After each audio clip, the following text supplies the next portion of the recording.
I first became homeless, I'd say it was around in the 90s, but not completely homeless at that time. I became pretty much totally homeless in 2000 here in Santa Barbara.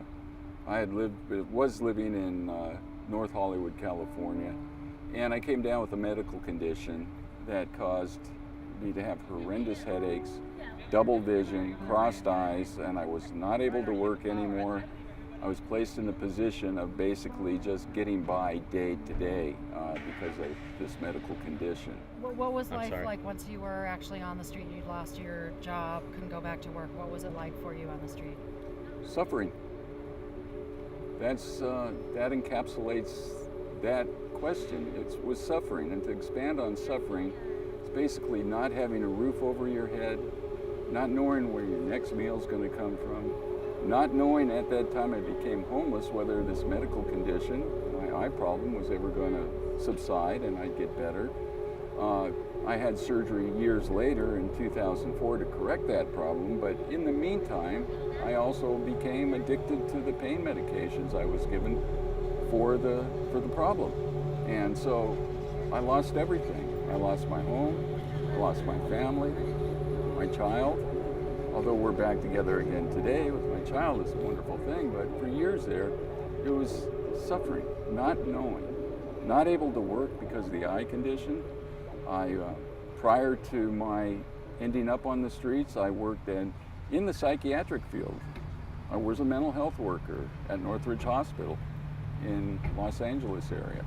I worked with folks in locked units, and I also worked in recovery at St. Joe's Hospital in Burbank prior to this happening. And this is something I never believed could happen. It was just totally not something that was ever going to happen to me. I had a good job. I also worked in the field of law. I worked as a paralegal. So those were the two things I did, and two things I loved to do as far as my employment went. I had a lot of good hobbies, bicycle riding, hiking, and then it was all gone, just almost overnight. Well, my life is completely different today than it was 6 years ago. And what I'm doing today it's unbelievable. I would have never believed it myself, but I'm a Parks and Recreation Commissioner here in Santa Barbara now, which I've been doing for 7 months. Before that, I was on the Lower West Side Advisory Committee. I had the opportunity to meet some very wonderful people during this period of time who've helped me immensely get to where I'm at now. But it also took a struggle on my part to do that. I had to take the initiative to change. I became addicted to the pain medications, and I was homeless. Those are two things that makes it near impossible to climb out of the deep hole that is dug for yourself when that happens. And so I also worked for, was working, I'd have a new job, part-time job with the Salvation Army Hospitality House, which that's one organization that helped me immensely. And prior to them, I worked with a group that's administered by PathPoint, but it's called Senior Community Service Employment Program.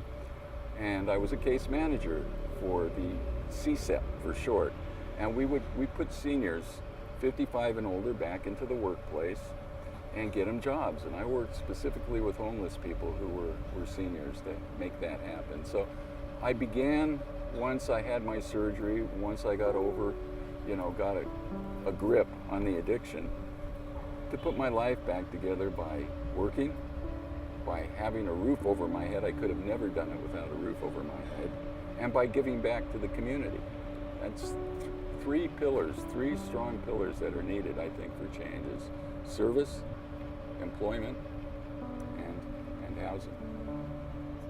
I got involved with Common Ground Santa Barbara because it's really the first major step in this city I've seen, and I've been here 10 years, half of that time on the streets and in rescue shelters, what have you. And I saw that this was the first time that everybody came together. Everybody was on the same page to make something happen, to help those less fortunate. I personally believe that everybody should have an opportunity to reach their full potential.